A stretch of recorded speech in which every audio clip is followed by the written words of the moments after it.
5th standard മുതൽ എൻ്റെ ഒരു ടൈം പാസ് ആയിരുന്നു ബേക്കിംഗ് എന്ന് പറയുന്നത്. അപ്പോൾ ഏകദേശം ഒരു 4 ഇയേഴ്സ് ആയി കാണും. കുറേ സംഭവം ബേക്ക് ചെയ്തിട്ടുണ്ട്. കേക്ക്സ്, മാക്കറോൺസ്, പിന്നെ കുക്കീസൊക്കെ ഞാൻ ബേക്ക് ചെയ്തിട്ടുണ്ട്. അപ്പോൾ ചീസ് കേക്ക് ബേക്ക് ചെയ്യണമെന്ന് എൻ്റെ മനസ്സിൽ കുറേ നാളായിട്ടുണ്ടായിരുന്നു. ഒരു ദിവസം ഞാൻ സ്ക്രോൾ ചെയ്തുകൊണ്ടിരുന്ന സമയത്ത് ഒരു വീഡിയോ കണ്ട് ചീസ് കേക്ക് എങ്ങനെ ഉണ്ടാക്കുന്നതെന്ന്. അപ്പം ഞാൻ വിചാരിച്ച് കണ്ടേക്കാം, എന്തായാലും ഉണ്ടാക്കാൻ എനിക്കൊരാഗ്രഹം ഉണ്ടല്ലോ. അത് കണ്ടപ്പോൾ എങ്ങനെ ഇത് ഉണ്ടാക്കുന്നതെന്ന് എനിക്ക് ജസ്റ്റ് ഒന്ന് മനസ്സിലായി. അന്നേരം ഞാൻ വിചാരിച്ചു ഒരു ദിവസം ഉണ്ടാക്കണത്. ഇന്ന് എനിക്ക് ഫ്രീ ടൈം കിട്ടിയപ്പോൾ ഞാൻ ഉണ്ടാക്കാൻ തീരുമാനിച്ചു. ഫസ്റ്റ് ബിസ്ക്കറ്റ് ബേസ് പ്രിപ്പയർ ചെയ്തിട്ട് ബേക്കിംഗ് ട്രേയിലോട്ട് വെച്ച് നല്ല ഫോം ആക്കിയെടുക്കണം. എന്നിട്ടത് ഫ്രിഡ്ജിനകത്ത് വെച്ച് തണുപ്പിച്ചെടുക്കണം. അത് കഴിഞ്ഞ് ക്രീം ചീസ് ഫില്ലിംഗ് ഉണ്ടാക്കാനുണ്ട്. അതിനായിട്ട് നമുക്ക് 2 ക്രീം ചീസ് എടുത്തിട്ടുണ്ട്. ബീറ്റ് ചെയ്തിട്ട് അതിനുശേഷം നമുക്ക് ഗ്രാജുവലി പൗഡർഡ് ഷുഗർ ഇടണം.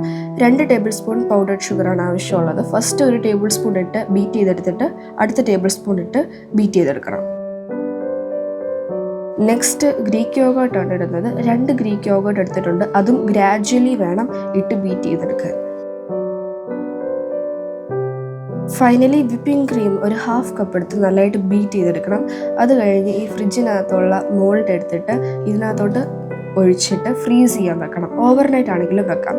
അടുത്ത ചീസ് കേക്കിന് ആവശ്യമായിട്ടുള്ള സ്ട്രോബെറി ജാമാണ്. 1 ടേബിൾ സ്പൂൺ ഷുഗർ, പിന്നെ കുറച്ച് സ്ട്രോബെറീസ് മീഡിയം ഫ്ലെയിമിൽ പാനിൽ വെച്ച് ഇളക്കിയെടുക്കാം.